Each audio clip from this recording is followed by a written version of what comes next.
नमस्कार।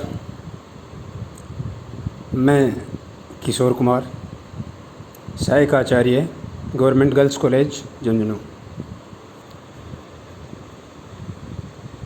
सभी इस ग्रुप से जुड़े हुए जो विद्यार्थी हैं, बालिकाएं हैं और विद्वान साथीगण जो हैं, देखिए प्रेजेंट टाइम जो समय जो चल रहा है ये बड़ा ही जटिल और विषम परिस्थितियों का चल रहा है।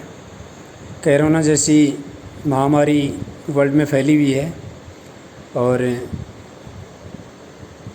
बहुत ही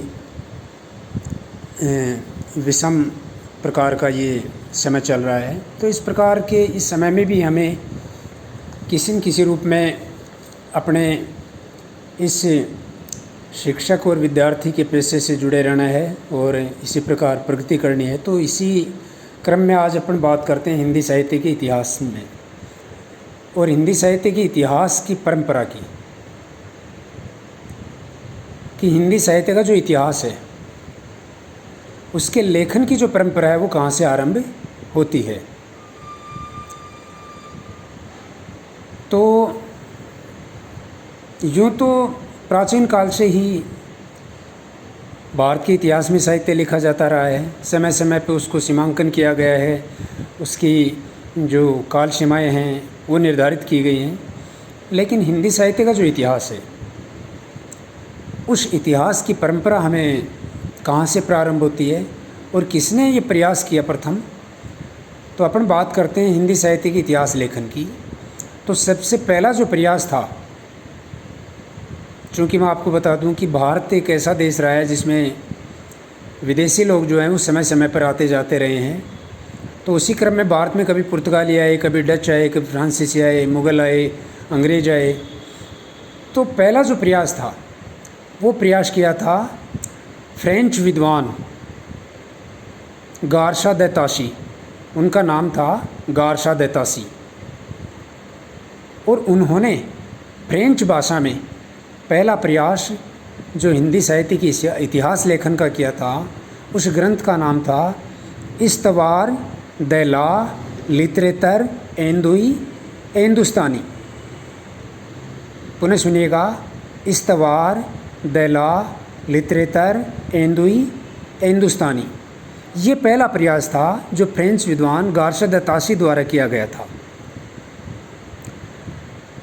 और इस ग्रंथ में हिंदू और उर्दू के कवियों का विवरण जो था वो क्रमानुसार दिया गया था।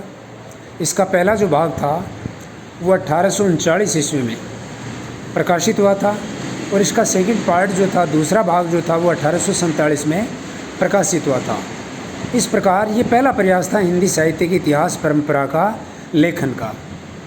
और इसी परंपरा को, इस गारशा दे ताशी की परंपरा को आगे बढ़ाने का काम किया था भारतीय विद्वान शिव सिंह सेंगर, ठाकुर शिव सिंह सेंगर, जिन्होंने शिव सिंह सरोज 1883 ईस्वी में 1000 कवियों को उस ग्रंथ में स्थान दिया था जिसका नाम था शिव सिंह सरोज 1883 ईस्वी में, जिसका लेखन हुआ था।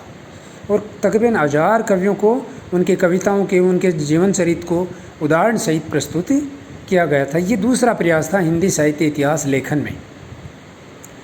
अब सेंगर के पश्चात सन 1888 में एशियाटिक सोसाइटी ऑफ बंगाल की पत्रिका के रूप में जॉर्ज गिरियर्सन, जो अंग्रेज विद्वान थे, जॉर्ज गिरियर्सन, उन्होंने एक सफल प्रयास किया और उस ग्रंथ का नाम था the modern vernacular literature of Hindustan. पुनः सुनिएगा, the modern vernacular literature of Hindustan. ये वो ग्रंथ था जिसको सही मायने में इतिहास की संज्ञा दी गई थी, जो इतिहास न होते हुए भी सच्चे अर्थों में हिंदी साहित्य के इतिहास के रूप में जिसको जाना गया था। इस प्रकार जॉर्ज गिरियर्सन के जो प्रयास थे उसी प्रयास में देखिए हमें क्रमबद्ध कवियों का जो विवरण था वो उसी में प्राप्त होता है। और जॉर्ज गिरियर्सन के पश्चात मिस्र बंधुओं द्वारा एक ग्रंथ सामने आया जिसका नाम था मिस्र बंधु विनोद, जो 4 भागों में बांटा गया था। जिसका पहले 3 भाग जो थे वो 1913 में प्रकाशित हुए और जो अंतिम और चौथा भाग जो था वो 1934 में प्रकाशित हुआ। और इस ग्रंथ में लगभग 5000 कवियों को जगह दी गई या स्थान दिया गया और इसे 8 से अधिक भागों में या कालखंडों में बांटा गया था।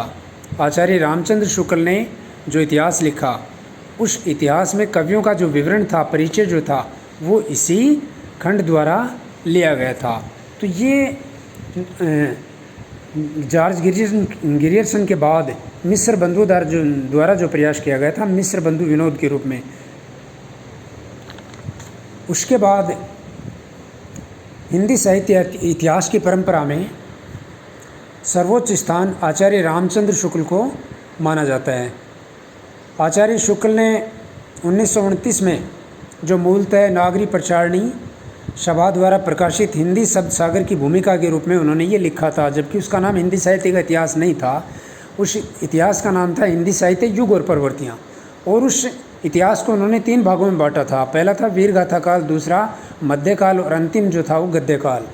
तो ये एक सफल प्रयास था आचार्य शुक्ल का जो 1929 में उन्होंने लिखा था। इसके बाद आचार्य शुक्ल के 10 वर्षों पश्चात आचार्य हजारी प्रसाद द्विवेदी ने एक ग्रंथ लिखा हिंदी साहित्य की भूमिका, और एक दूसरा ग्रंथ लिखा हिंदी साहित्य का उद्भव और विकास, और एक तीसरा ग्रंथ लिखा हिंदी साहित्य का आदिकाल। ये भी हिंदी साहित्य इतिहास परंपरा में अनेक प्रयास थे।